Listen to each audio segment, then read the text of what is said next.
Welcome to the Ref Show. You may have noticed we're in a brand new You Are the Ref studio, new look studio, but a very old look panel. It don't look new to me. Keith Hackett, Mark Halsey joining us on the programme.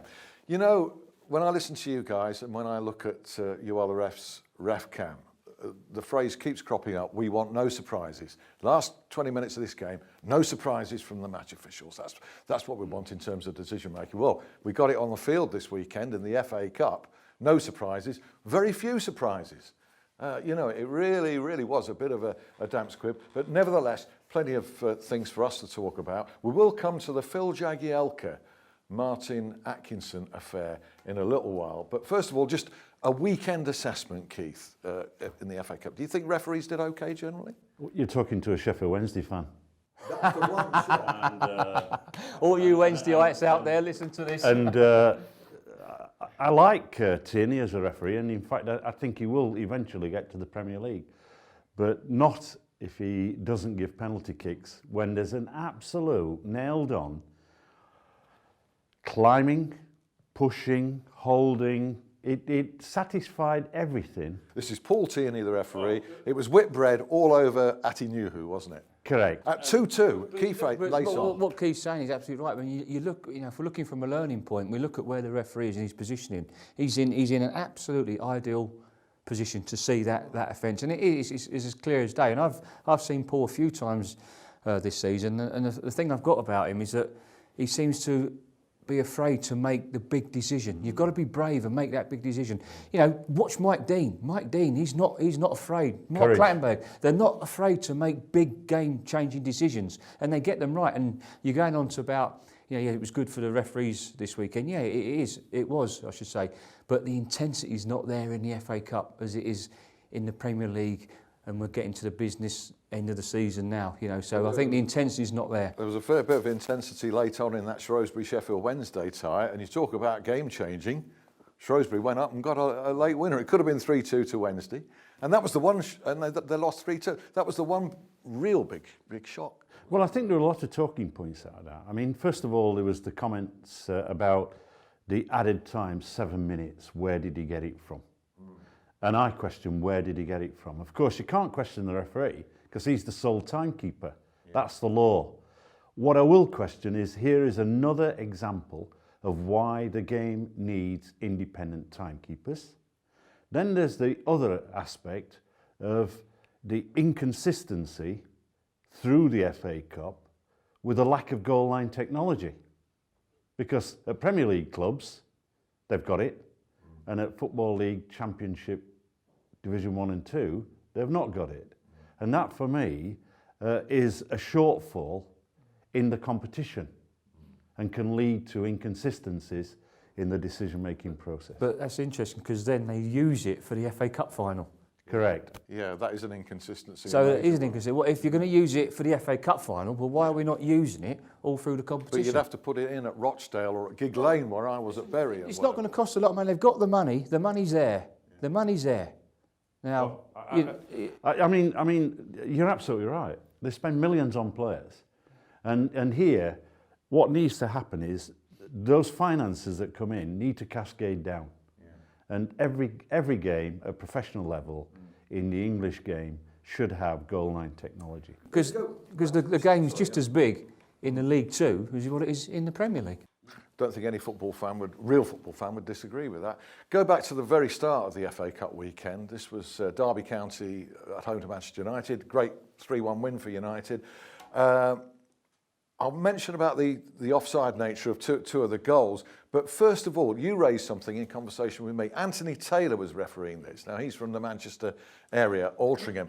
No questioning Anthony's integrity whatsoever. But you said to me you found it strange in the light of the fact that in 2006, I'm going back, Mike Dean as a Wirral official was dropped or taken off the FA Cup final itself when Liverpool got through to face West Ham. So you think there's a bit of inconsistency? Yeah, I do. I mean, they made the decision unprecedented position to appoint Mike Dean before the semi-finals had taken place. Yeah. And obviously with Liverpool there, and Mike living in the Wirral, you know, it's some distance from Liverpool. where he lived. He's a Tranmere Rovers fan, season ticket holder, and they took him off that cup final. Now, Anthony Taylor, for me, he lives a couple of miles from Old Trafford, and he's refereeing Man United. But also, not only that, is that Mike Dean, who's a fabulous referee, and most probably, in my opinion, second to Clatts on the Premier League.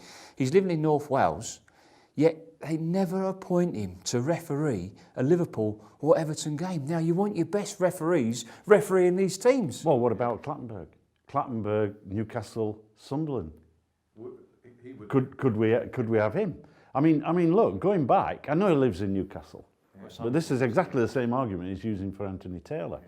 But you know, David Ellery had a cup final involving a London club. And he's lived in Harrow. Harrow, yeah. There's complete inconsistency. It's a real grey area, isn't it? It is, and all I'm saying is, if they're going to do it for Anthony Taylor, appoint him to Manchester games, okay, fine. Well, let's appoint one of our best referees who lives in North Wales to referee Liverpool or Everton. Yeah. You know, these clubs want the best referees, and yet they're not appointing Mike Dean to these games because of where he lives. Geography shouldn't matter. Well, it's interesting because I had an email from a Portsmouth fan, a real strong Portsmouth fan, and I get regular emails from him. He's an ex-policeman.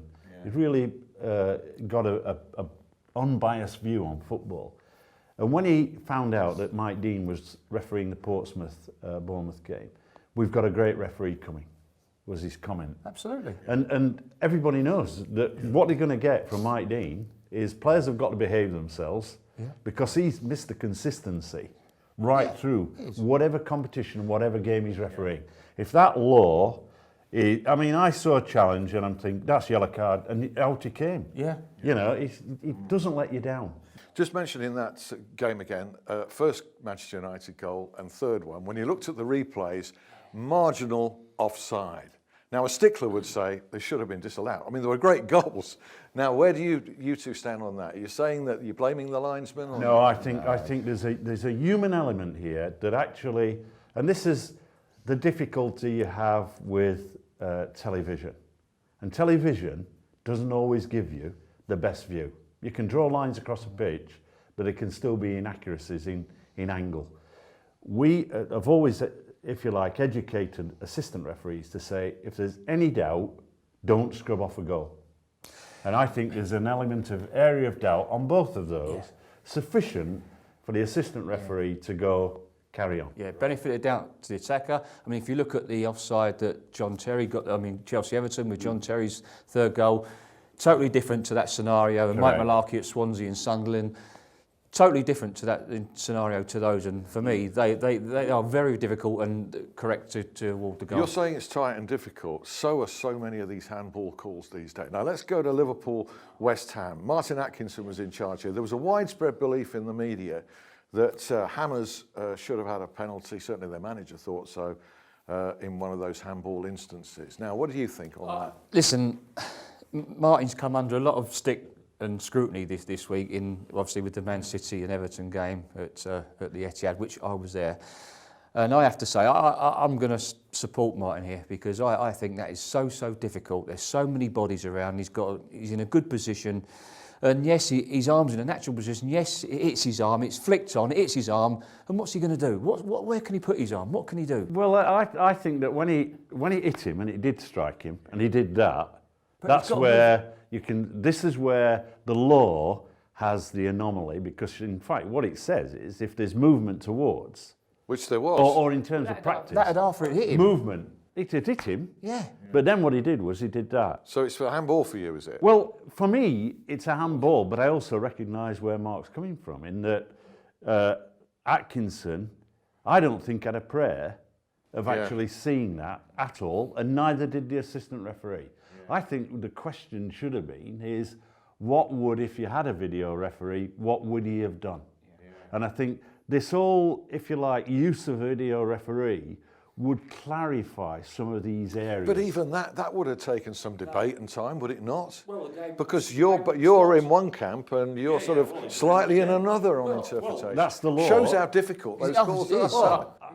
Look, handball, you can spend half an hour to an hour discussing the actual format of handball when they happen, and what is a natural position, what's unnatural, did it hit or was it deliberate? And the whole aspect is, on handball, is it deliberate? And I think Mark is right when he questions, through his vision and his experience, was it deliberate? And that's the key. That's right. I mean, yes, his arm's in a natural position. It hits his arm, and then what's he supposed to do with his arm there? You can't not move your arm because you're in that motion. You know, you're in that forward motion. It's different if you're standing there and you go and you. I think the player knew what he was doing. You know, so we go on. I've got to say, I'm sticking up for Martin here. It's a great debate. It's a great debate. Well, join us for Ref Show Part 2, and again we'll talk about Martin Atkinson and that jibe from Phil Jagielka. That's part of our discussion in Part 2. See you for that.